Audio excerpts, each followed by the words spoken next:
Utterly destroy everything that they have. Okay, what happens if they have really nice sheep? Utterly destroy them. What if they have a really cool king and you want to take him and parade him around because he was powerful and now he's your slave? What would you do? Kill him. Utterly destroy. I mean, can I be honest with you? In the majority of cases when God gives you something to do and something to obey, there isn't a whole lot of gray area in it. There isn't a whole lot of, well, I wonder what he meant by that. That can be taken two ways, God. It is pretty much black and white. This is what I want you to do. This is what I don't want you to do. Told Samuel to tell Saul, utterly kill, utterly destroy everything the Amalekites had. Gotta love Samuel. Gotta love Samuel. You gotta love Saul. Because Saul said to Samuel, or Samuel said to Saul, and he sent you on a mission, saying, go and completely destroy those wicked people, the Amalekites. Make war on them until you have wiped them out. He said, why did you not obey the Lord? Why did you pounce on the plunder and do evil in the eyes of the Lord? Saul had guts. Because this is what Saul said. But I did obey the Lord. I went on the mission the Lord assigned me. I completely destroyed the Amalekites and brought back Agag, their king. Okay, wait. If you utterly destroyed the Amalekites, how come their king's still alive? See, he wasn't completely obedient. That brings me to my point of being 99% obedient isn't the same as being 100% obedient. And only 100% obedience gets you where you want to be. It's like our girls playing, well, us playing Guitar Hero. You know, we're extremely excited when we get 99%. And we always go, 1 in 100, especially Sheila. She's like, oh man, I was so close to 100. I just missed that one note. Partial obedience is not acceptable to God. It has to be absolute obedience. Then what he does is he blames other people for his disobedience. Anyone ever done that? Well, I can't be at church because of this. Or, well, I would do that, but I don't know what my spouse would think, or my family would think, or my friends would think. I want to obey God. I mean, I really, really do. But you don't know, the place that I work wouldn't accept it. Excuse me. Starting at the very beginning with that. It was the woman you gave me. He threw the woman under the bus and God at the same time.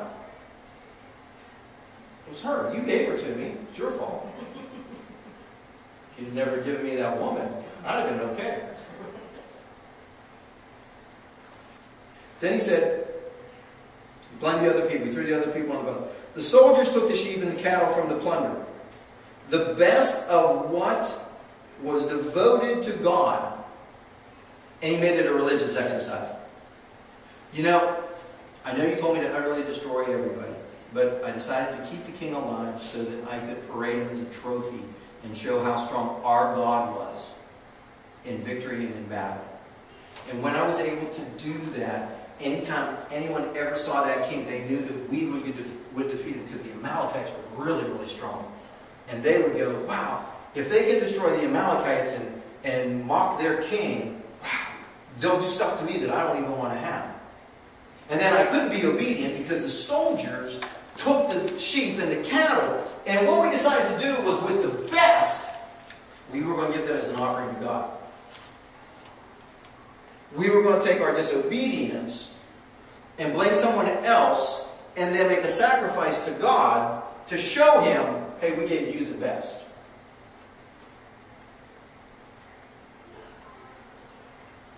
Does this, ever vaguely resemble any conversations you've had with God? I want wanted to be obedient, but the time wasn't right. The time never will be right to be obedient to God. I guarantee you.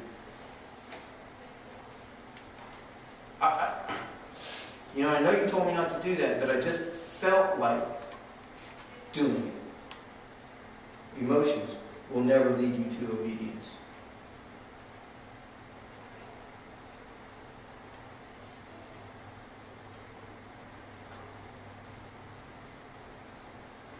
Soldiers took the sheep and cattle from the plunder. The best was devoted to the God in order to sacrifice them.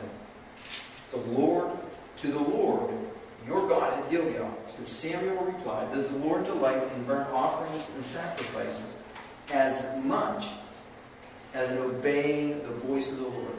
To obey is better than sacrifice, and to heed is better than the fat of rams.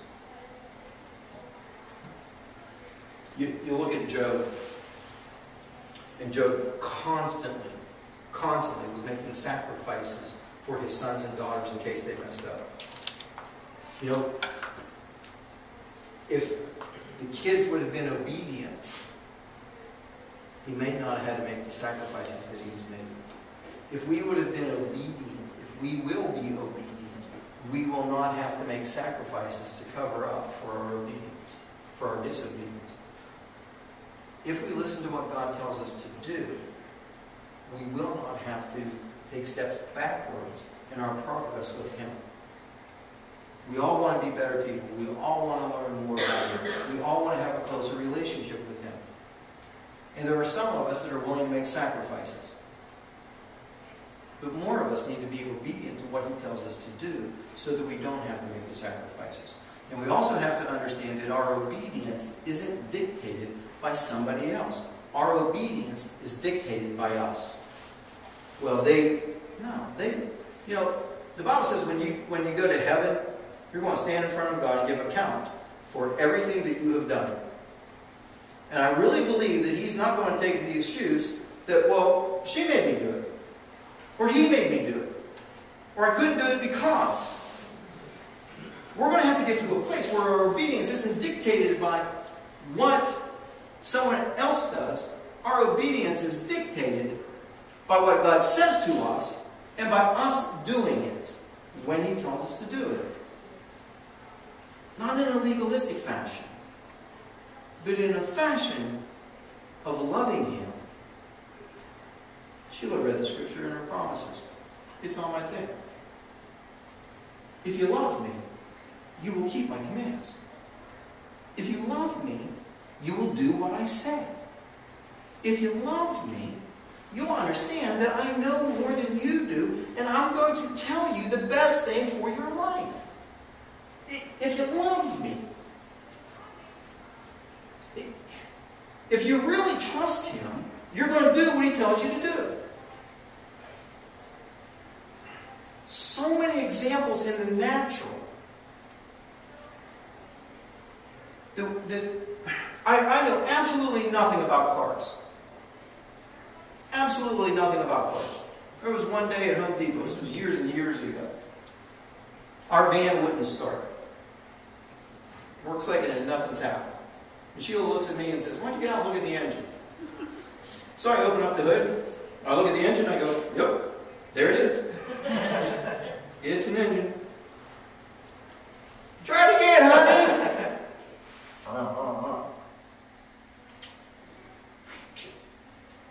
Hold on, still an engine. Try it again. And it started. For whatever reason, it started. It had nothing to do with me. I didn't pray. Probably should have said I prayed, but I didn't. But it started. Now, if I went to a mechanic and he said, you need to do this, you need a tune-up, you need this, you need that, you need all these things. And I looked at him and said, well, I don't want to do that. What am I going to pay? The consequences for not doing that.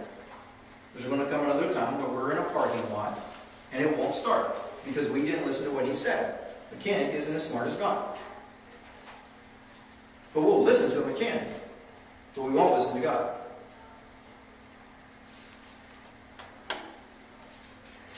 Are we all delusional? If you love me, you'll keep my commandments. And He made it very simple.